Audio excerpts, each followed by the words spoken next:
fantastical humans of the interwebs. Welcome to eSpot Live. I'm Ellie. This is Rodney. Happy Friday Eve.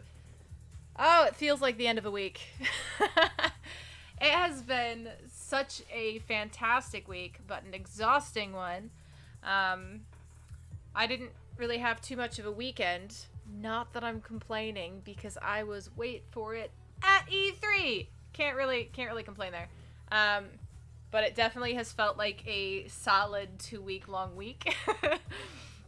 And I'm excited for the weekend. I think I'll have a partial weekend this weekend. That's how it's currently looking right now. Woo! We've got Panda in the chat already. Yeah. We were trying to figure out animated emotes.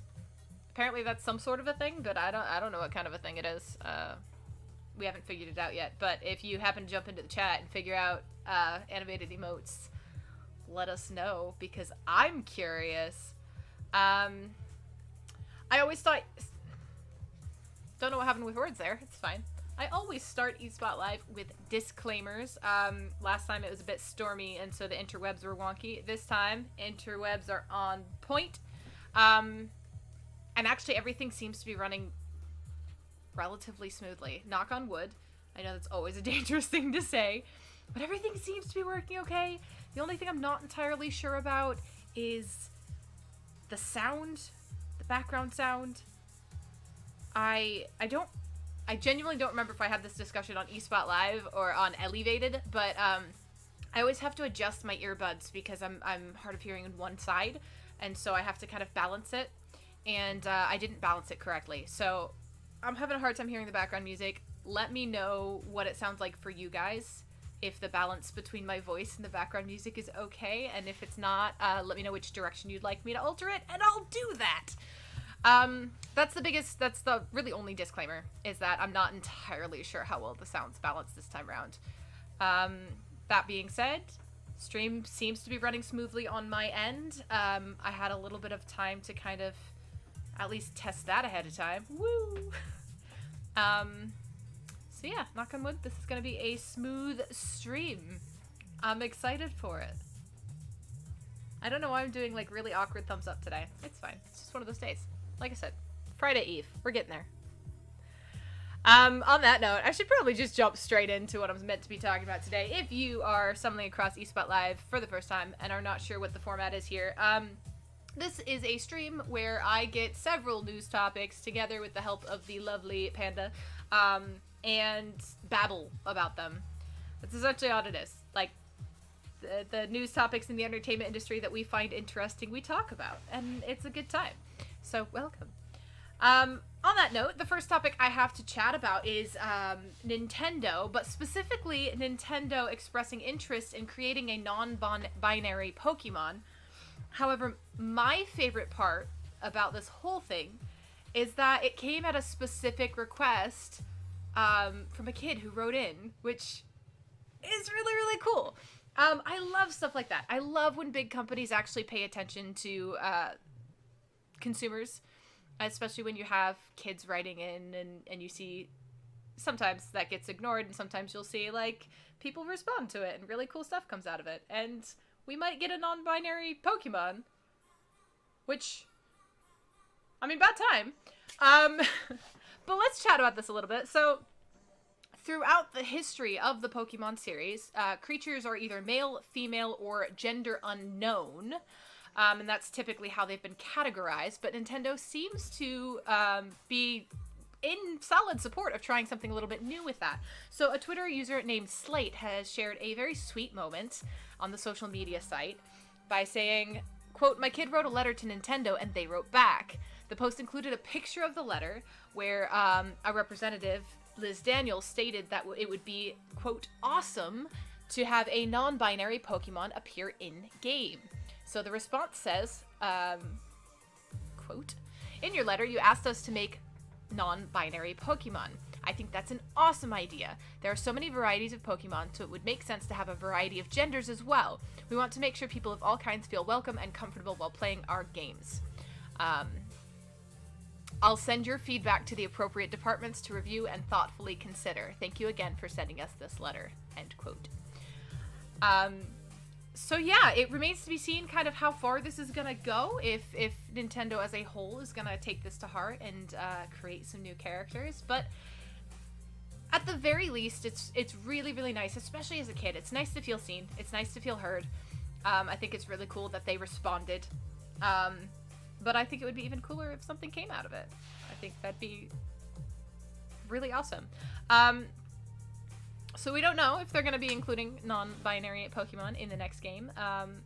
But it is worth noting that not only is the support there in the letter and in the response, but the support's been there in the past as well. Back in 2019, Pokemon introduced Blanche in Pokemon Go, who's a non-binary team leader, uses they, them pronouns.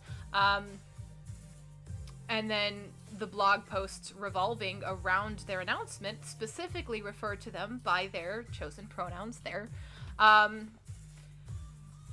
so, yeah, I think that is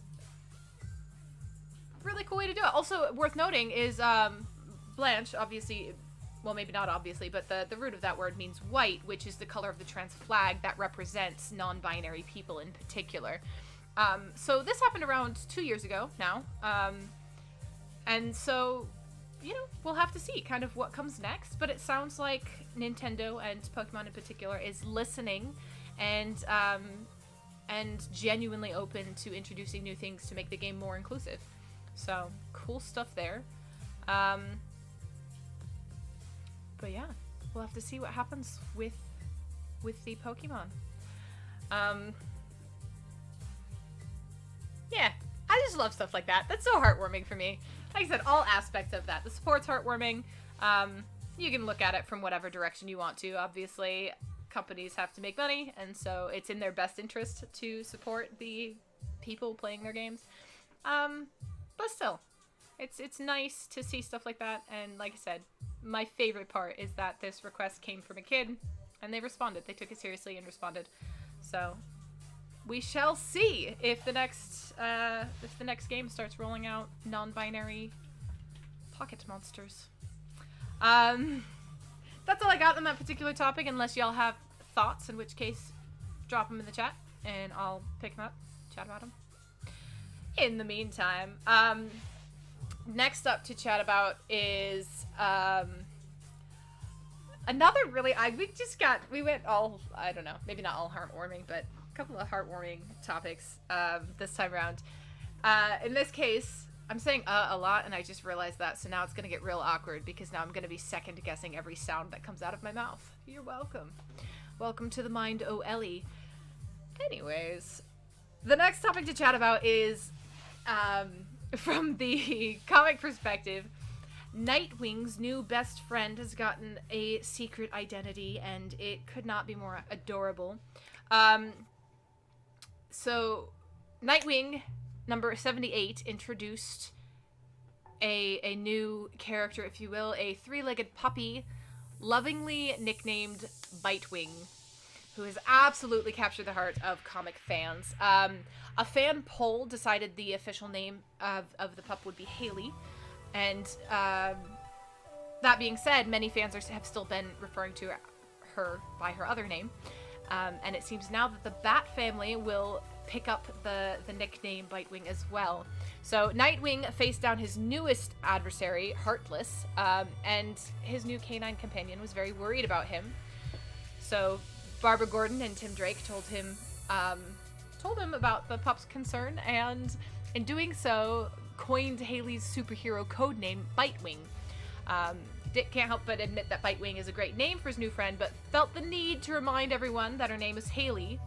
And then Dick's present company pointed out that everyone in the room has 2 or even 3 names, and so Bitewing is essentially Haley's Bat family code name. So Haley, the three-legged pup, officially has a Batman code name, and her name is Bitewing.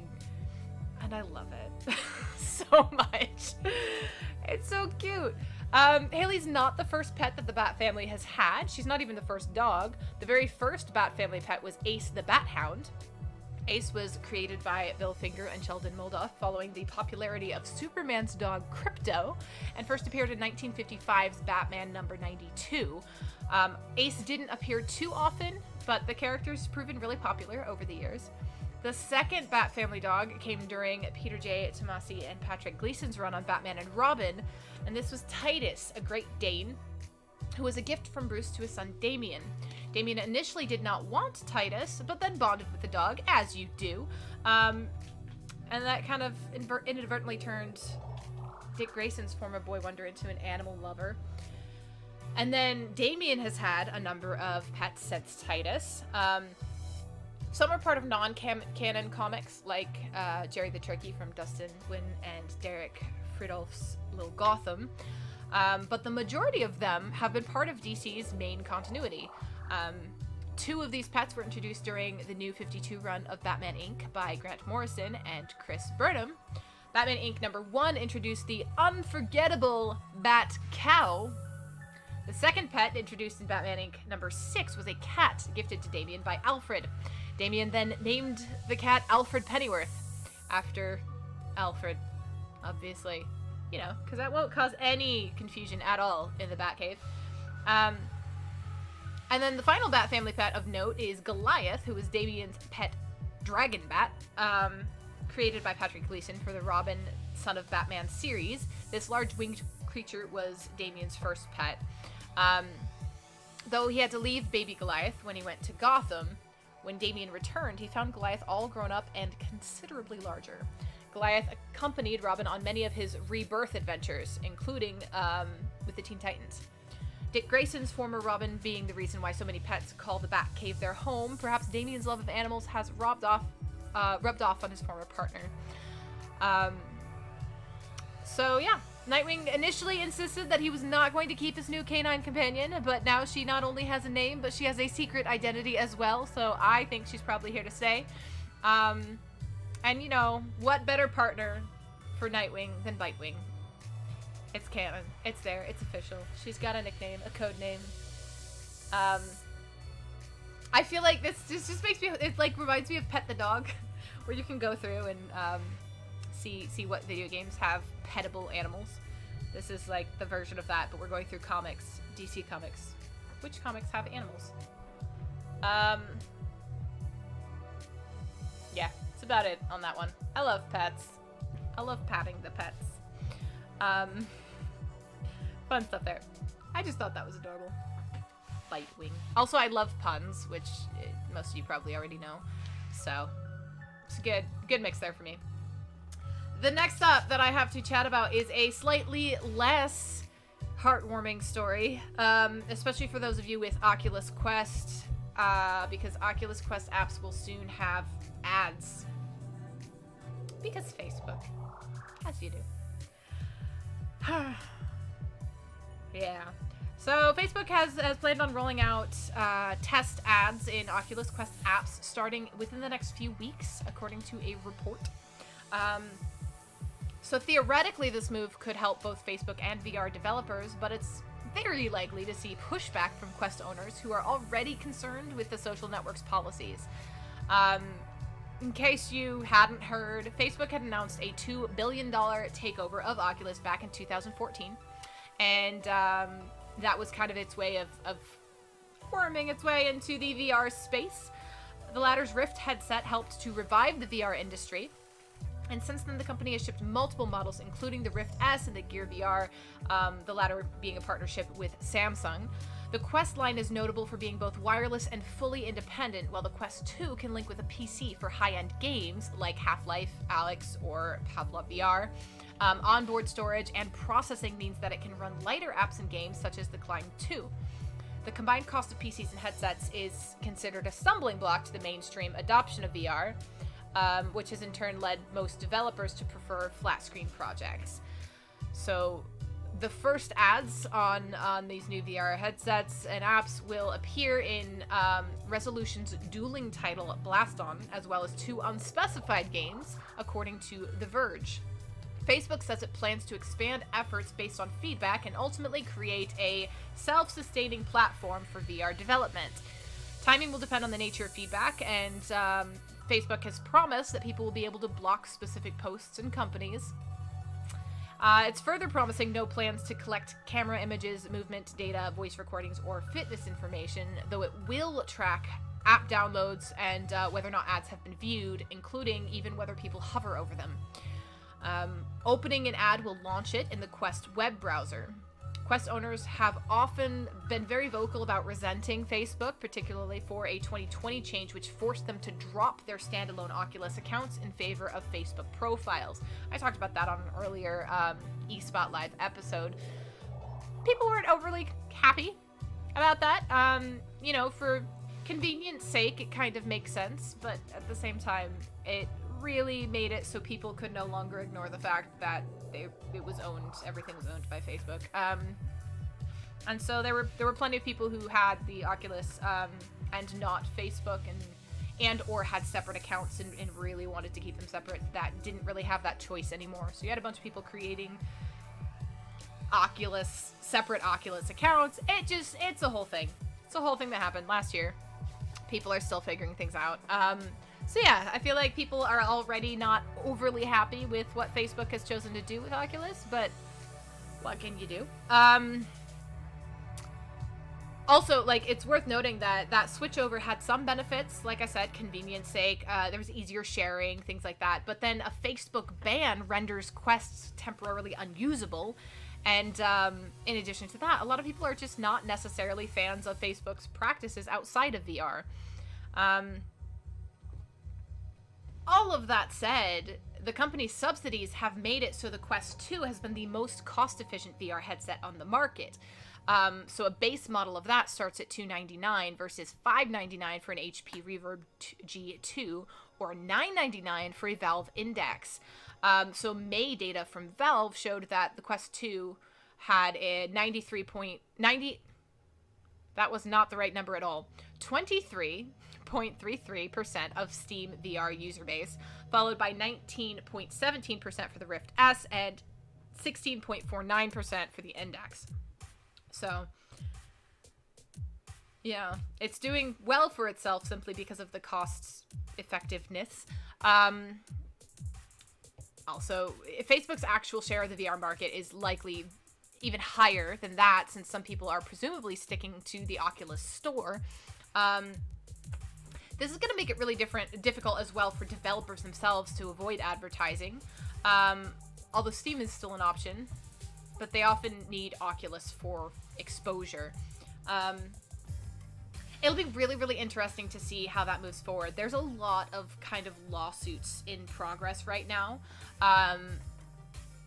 about monopolies and advertising and data pulling / usage. Those are three hot spots right now in the legal out there, for lack of a better term. There's literally lawsuits going on in multiple countries about multiple things connected to this industry, and I'm just personally really interested to see how this goes. When I talked about Facebook's 2020 decision to shift Oculus to Facebook profiles having to have... That wasn't English worded correctly, but hey. When I talked about that before, I mentioned how there's been a lot of talk about Facebook using their wealth and their presence to create a monopoly within the VR department, because they were able to just buy out this company, right, and utilize their already existing funds from other projects.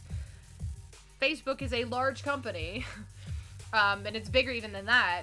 They were able to utilize that money in order to make cost-effective production, which allowed them to kind of, in some ways, freeze out other competitors with prices.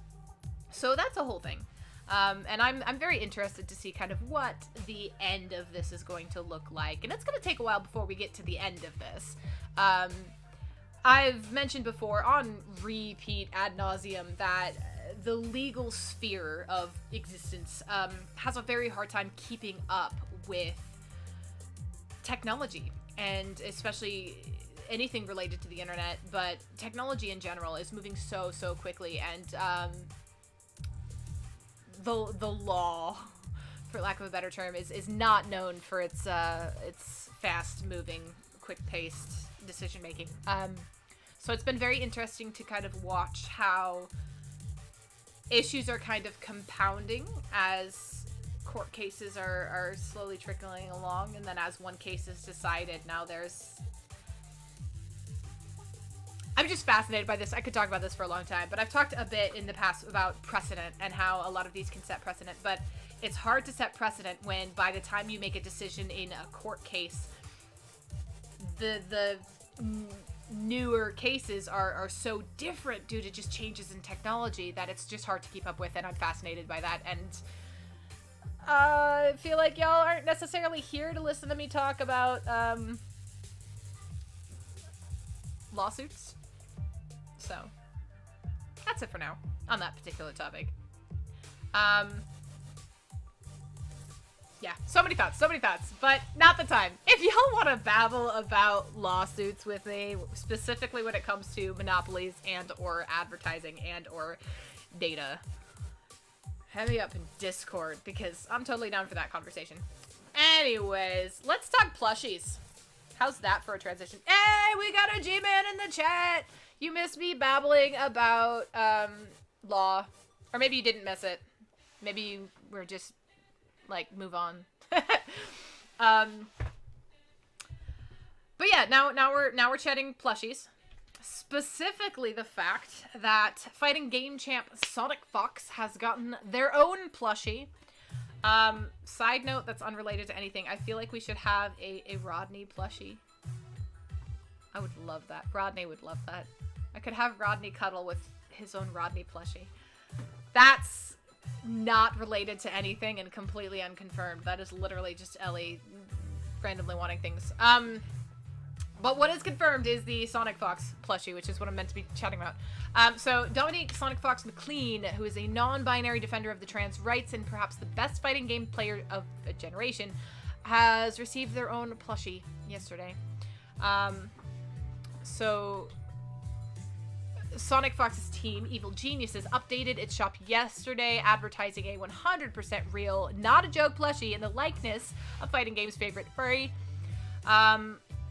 The Baby Sonic description on the website says, "This furry gremlin has been signed off by Sonic Fox to officially," and this is a direct quote, "fuck shit up." End quote. Just so we're clear. So this is a limited run, individually numbered Fox friend, went for $35 a piece and sold out in 2 hours. Sonic Fox was obviously jazzed about their plushie, and produced some top shelf memes. In a behind-the-scenes video documenting the production of the plushie, Evil Genius showed off early concepts, which included a chibified version that's somehow even cuter than the one they settled on.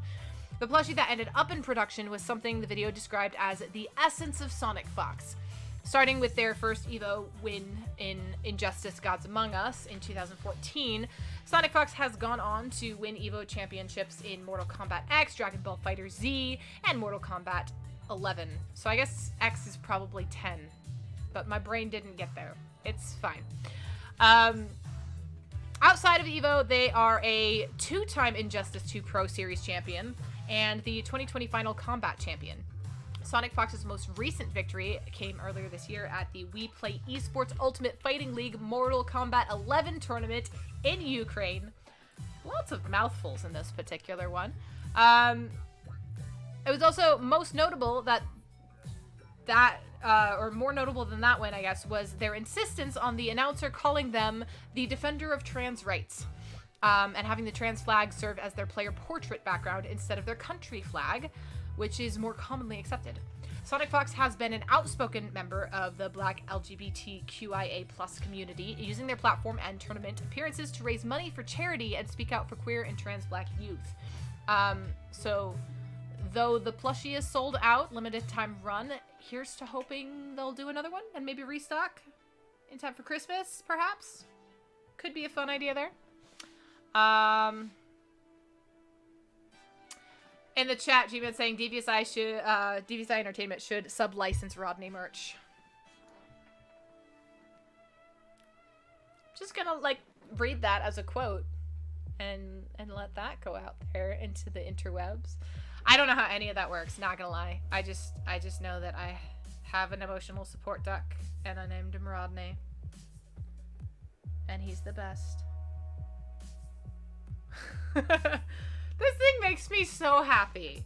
Like, it's the little things that spread joy. The little guys. Like Rodney. And on that note, I think this is a perfect time for a hydration break.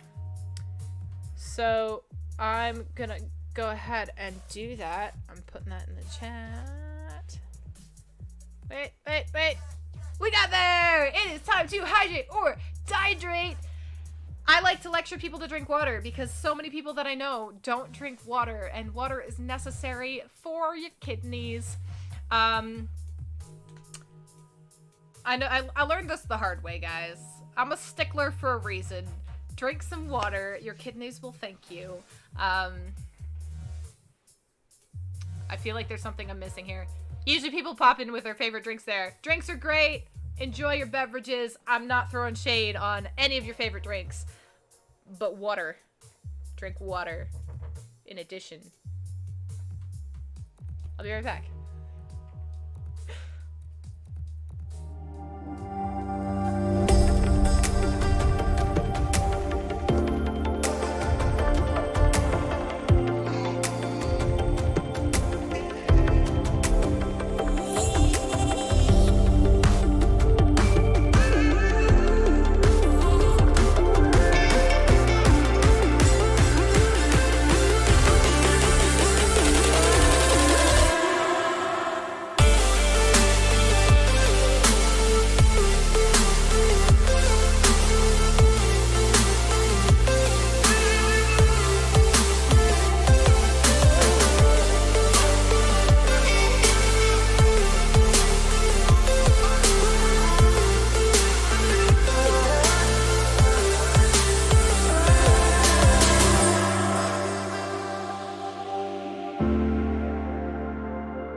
Hydrated. If you're wondering, I actually do just sit there and drink water on my water break. I've got my water bottle right here. It's filled with water. Very picky about what I put in that particular water bottle. It's always water. Yeah. Hopefully you guys drink some water too. Anyways, let's jump back into entertainment news topics. So I never know how to, like, set these up for transition, or, like, anyways, Doja Cat has shown that she's a gamer in her new music video that she just released. Specifically, the video for Need to Know, which is a single off of the upcoming album Planet Her. Doja Cat playfully, dances, and then plays her PlayStation 5 alongside her troupe of baddies. It's kind of a small detail to throw in, that they're just chilling their undies playing the game. But it's an example of how that pop artist in particular, and TikTok viral sensation threads video games into her work. So another major example of that is in her video for Kiss Me More. So the music video itself is a relatively standard concept. Doja and her girls have a night out on the town, but then there's a slight twist because they're all aliens. Doja herself in this video resembles Ayla Secura from Star Wars. Butchered that. I completely misread that. That's okay. You know what I mean. And the whole thing takes place in a retro futuristic Blade Runner-esque world. And then instead of seeing them getting all glammed up and putting on makeup, we see the group lounging on the couch and pre-gaming with video games. It's a lot of fun. It's cheeky. It's frankly kind of realistic for some people. And most of all, it just oozes Doja Cat's usual playfulness as she dances on the sofa, alongside her girls, chilling with video games. Director Alex AJ told Polygon in an interview over email, the concept truly came from Doja and her team. Planet Her was the guide, and she really had a great base story for the visual. So the music video was directed by AJ alongside Miles Cable with support from their production company, 626 Productions. And, yeah.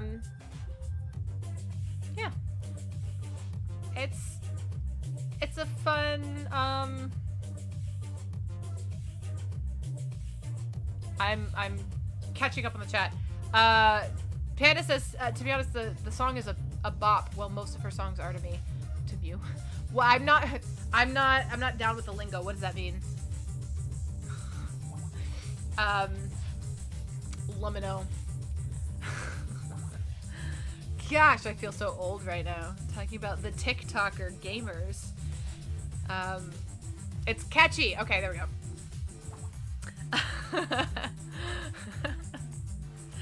Man, guys, I don't know what it is. Good to know, though. It's up. It's catchy. I like it. Yeah, I feel like pop music, that style of music, is not necessarily what I would listen to just kind of like when I'm chilling or relaxing on my own. But I feel like it's the type of music that you would listen to when pre-gaming and getting ready to go out and hang out with friends, and you're all just chilling and playing video games and then getting ready to go out for a night on the town. So it suits, right? I feel like it's that kind of music.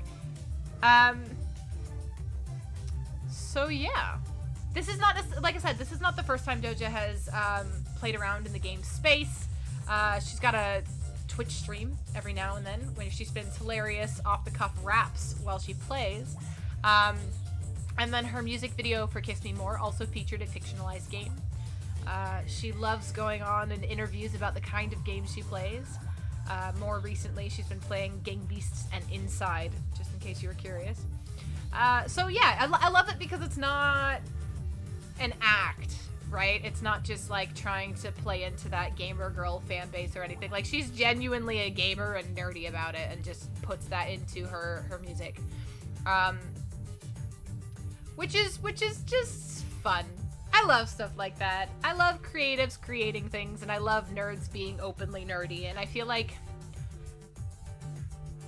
there's like a... I feel like there's a lot of people, and I get it for sure, who are kind of frustrated. It's like, oh, so now it's cool. Now it's cool to be a nerd, right? I got bullied the whole time I was in school, but now it's cool. And I kind of get that, because same boat, different type of nerd, but same boat. But at the same time, I kind of love it a little bit, because it's important to be nerdy, and people should celebrate being nerdy, and I love that that's happening more and more, and even more mainstream. Because if one more geek in middle school is not getting teased or is actually cool for being a geek, that's excellent in my book. So there it is. That's all I got on that particular topic. Next up, let's chat Cyberpunk 2077 a little bit. Obviously, when Cyberpunk released, it was a fiasco for many reasons. So many things happened. So many things happened there. I've got some opinions on some things, and I genuinely don't really have a solid opinion on other things, but I feel like I've talked about the launch in general ad nauseum, so That's the second time I've used that phrase in this one stream, and I feel like that's not something I say often, so there we go. Anyways, I've talked about it before, so we don't necessarily need to hash into that, but the good news is that Cyberpunk 2077 has returned to the PlayStation Store. If that's surprising to you because you didn't realize it was pulled, it was very shortly after the game's launch. It was pulled from the PlayStation Store. So that was back on December 17th of 2020. And the reason for the pull was the quality of the open world RPG was incredibly low compared to the PC version of the game. So Cyberpunk 2077 was hyped up to the max, and everybody was super excited about it. But they really, really designed it with a focus on PC and the newest consoles, to the point where it didn't work on older consoles. It was kind of glitchy all the way around, but it was unplayable on, like, PlayStation 4, Xbox One, and Sony acted on that very quickly and removed Cyberpunk 2077 from the PS Store, immediately offering refunds. So Team Blue told CD Projekt Red that the game could return only when enough progress had been made to ensure the quality of the game was close to what was promised. And it looks like all of the updates have finally paid off, because CDPR staple has returned. There have been some weird stipulations surrounding its listing, so if you search for Cyberpunk 2077, you can find the sci-fi RPG in the PS Store. It has a tag called Just Announced attached to it. But it is the same game that released late last year. So if you already own a digital copy of the game, you can just re-download it. If you were among those who chose to wait for the updates to go through before purchasing it, you can now add it to your wish list. Since it was pulled, the Polish studio poured countless of updates into the game. So they owned it, and that's something I've talked about before, is they owned it. They owned that it was not ready to launch, and they just kind of kept working on it, and have continued to and will continue to work on it, pouring update after update into it. So there's been numerous patches, each with the purpose in mind of getting the game up to standard so that everyone can enjoy the latest tale that CD Projekt Red has spun. Sony has told its console users to avoid playing the game on the base PS4 model, only play it on the PS4 Pro and the PS5. So we'll have to see. Where the game goes from here is completely up in the air, but multiplayer plans have been postponed as of now for, I think, obvious reasons. Sony, removed the game rather swiftly as the reports started just absolutely pouring in from people playing on PS4 that it was just not working at all. There were game-breaking bugs, streets conspicuously devoid of NPCs, and a plethora of other problems. Just, if you're not aware of it, check out the memes, because there were some fantastic memes to come out of that. Just throwing that out there. And then that point was kind of really driven home when numerous investigations launched regarding the studio. So there's been a lot going on there. It's been a really long, difficult journey for everybody in the team. Really, even before the launch of Cyberpunk 2077, studio leadership had admitted to crunch in the past following the development of Witcher 3. If you're not familiar with crunch, it's essentially a company-mandated time frame leading up to a release date where you don't get the choice to not be on all the time. It's varying lengths of time, but leading up to a release date, it's all hands on deck, 24 hours a day, no breaks. Relatively common in the entertainment industry, but not a healthy thing to keep common. And more and more people are kind of being called out for it. And it's interesting, because on the one hand, I'm grateful that it's being brought to people's attention, because it is a very dangerous, very common, like I said, thing within the entertainment industry, because the entertainment industry revolves around hype, and you hype something up and you have a specific date and it must get done by that date. But at the same time, it's I can imagine it's super frustrating that it feels like it's all coming down on this one company when this is not a CD Projekt Red exclusive phenomenon. Like I said, yay that it's being called out, but at the same time, I feel like a lot of people just put all of the blame on this one company, this one studio, when that's really not the case. The problem, I think, is that when that became public after Witcher 3, there was a pledge to do better, and then when it came time to start leading up to the release of Cyberpunk 2077, it made clear that promise was left in the dust. And it was just, they tried to bury the sloppier parts of the studio, and all of that kind of came together in this culmination that was one of the worst launches in gaming history. Like I said, I've said this before, I'll say it again, I have a lot of hope for this game still. I think it's gonna be, I still appreciate the story. I think it's fantastic. There's a lot of really good stuff there. But the launch was mishandled, and that's not a secret, and that's not a judgment. That's just what happened, and what does happen. So it's just been interesting to watch it play out. But what I will say is that they've been working on fixing it. Like I said, I feel like if they just put it out there broken and was like, well, it's not our problem anymore, then I would personally have, I don't want to say have a problem with it, because it's not like it impacts me directly, but I would be disappointed in a case like that. But they didn't. They put it out there. It was broken. They're like, oh no, this is yes, this is broken. They released refunds, and then they worked tirelessly to make it a good product, and it's now back on the PlayStation Store. So there we go.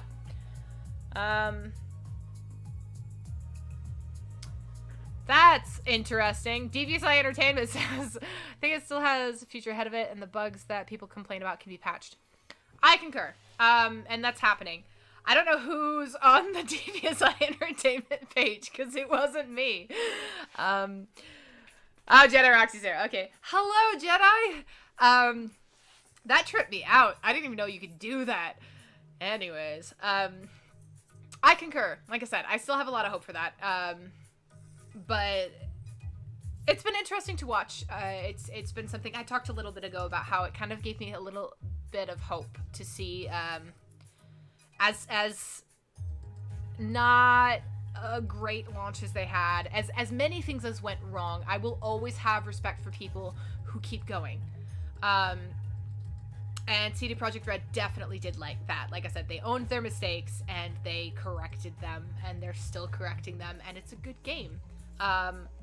So yeah, as someone who has blocked myself at times from creating things out of a fear of it not being perfect, it's comforting to see it work, even when it doesn't work, if you just keep going with it. I hope that made sense. It made sense in my head. I've got people in the chat teaming up against me with the chalky milk versus water debacle. Both, but drink water. Like, enjoy your chalky milk all day long, but drink water too, because you need water. But yeah. Jedi feels me. Okay, cool. Forget that. Next up to chat about in random newsy topics of the day, Rockstar ending GTA Online support for Xbox 360 and PS3. So that's officially happening. Wow, I got distracted by the chat entirely. Yoo-hoo, best of both worlds, chalky water. Chalky water, I would agree with. Just different types of chalk-y. But you do you, boo. I don't even know what to say aside from that. Yeah, I got nothing for you. I feel like I'm a chocolate fiend, so as much as I, preach drinking water, and I stand by that, if I'm gonna drink chocolate milk or hot chocolate, it's gonna be more chocolate than milk. I like it chocolatey. Like, I would never water down my chocolate milk or hot chocolate for the sake of trying to get water in my system. Like, I will chug a gallon of water, and then I will enjoy my chocolate milk that's, like, thick enough to slurp with a spoon. I don't know what that says about me, but there we are. No chalky water for me. Anyways, Rockstar has officially announced that it is concluding its support for GTA Online on Xbox 360 and PS3 come this December. This was announced on a new Rockstar support page, and the developer said that the online service support will be ended for Grand Theft Auto 5, Max Payne 3, and LA Noire this year for the PlayStation 3 and Xbox 360 versions. So GTA Online support will be pulled in two phases. On September 16th, 2021, PS3 and Xbox 360 versions of Shark Cards will stop being sold. And then on December 16th, the servers for GTA Online will be shut down. This will also bring an end to stat tracking via Rockstar Games Social Club. There is no feature to allow players to transfer their GTA Online characters from PS3 or Xbox 360 to a new console or PC. And so when the servers shut down, it's going to be the end of everything for that generation of GTA Online.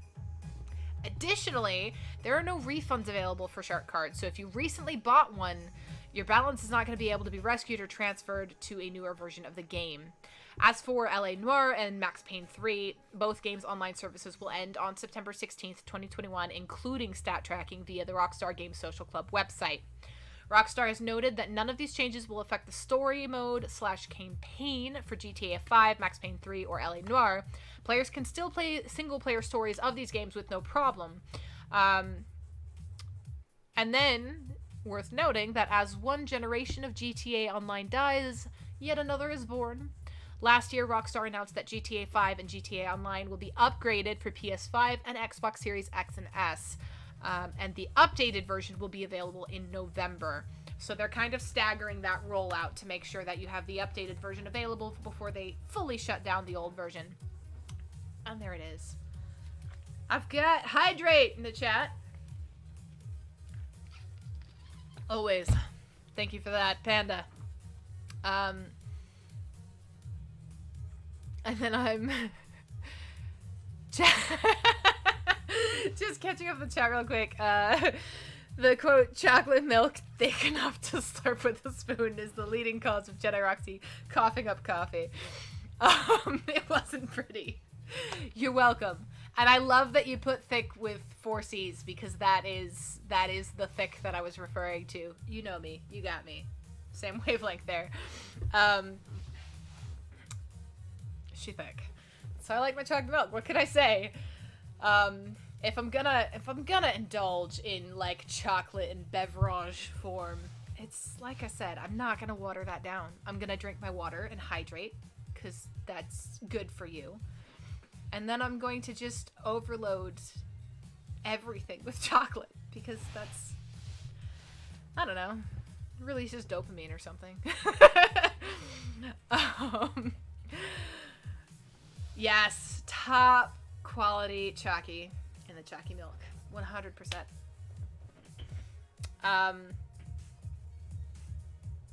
All right, one more topic to babble about today that's actually related to entertainment news, and that's an update on the Xbox app, in that they've decided to introduce stories. So that's new. Microsoft is now adding a row of stories to its Xbox app on iOS and Android. It is the same interface that originated in Snapchat and has spread to literally every single social media app, including Instagram, Twitter, Facebook Messenger, Pinterest, and LinkedIn. Even Slack is adding stories soon. I never got into stories. I try. There's something, I don't know what it is. I never got into them, and now everybody uses stories. And I'm like, ugh. Now I have to, now like work is gonna start using stories, and I'm gonna have to figure out what's going on in life.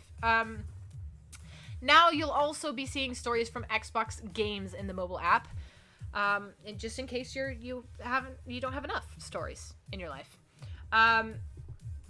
So most social media apps have story content that is created by your friends or whoever you follow, but the Xbox stories will be from game brands instead. So if you play a lot of Fortnite or Call of Duty, you're going to see stories from these games and any others you follow on the Xbox network. Stories in the Xbox app are simply being used as another form of marketing, really, for games to advertise promotions, updates, and more. Thankfully, it's not all that intrusive in the Xbox app, and Microsoft has placed these stories halfway down the page rather than prominently on the top. and they're simply labeled official posts from games. So there you go. It is not clear whether Microsoft ever plans to allow Xbox Network users to create their own stories in the Xbox app. But there's certainly no way to do that right now, so future plans maybe, but you know, we'll have to see.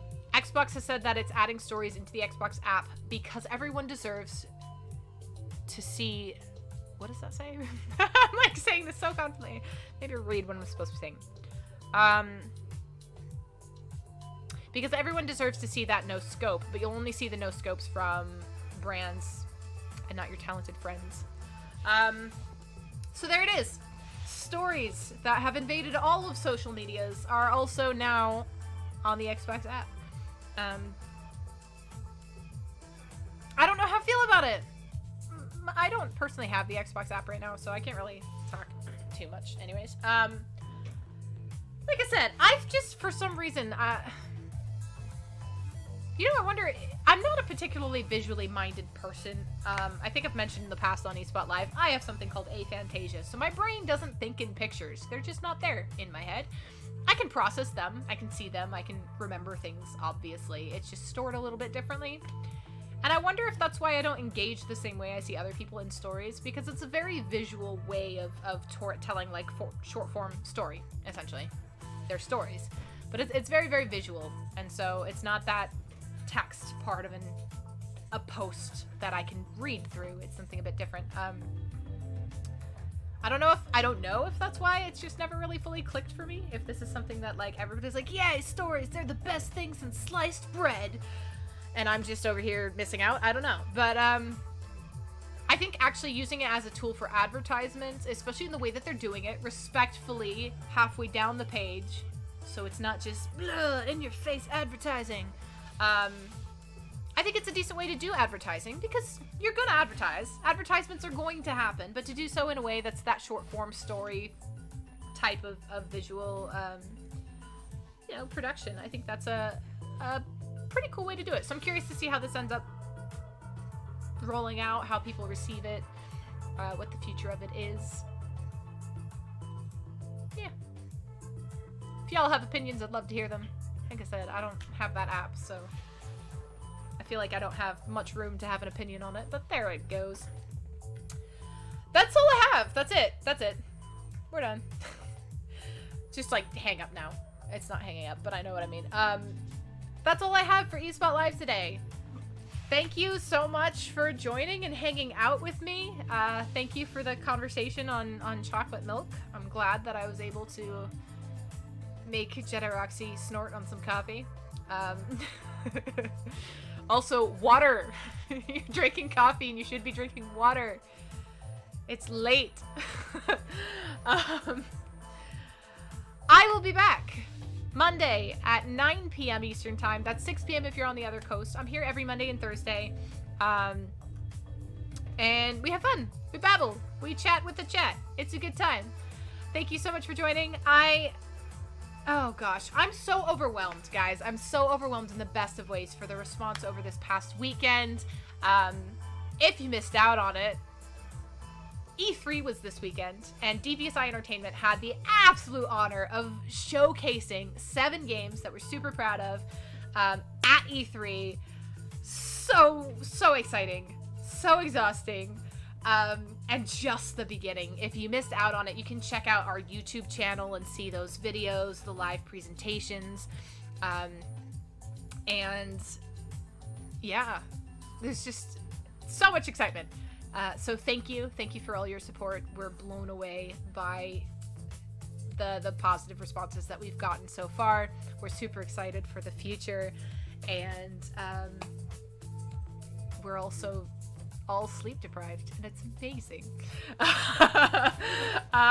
So yeah, thank you, and I will see you next week. In the meantime, have a phenomenal weekend. Make sure you're staying healthy and hydrated and happy and kind. And as always, of course, stay devious.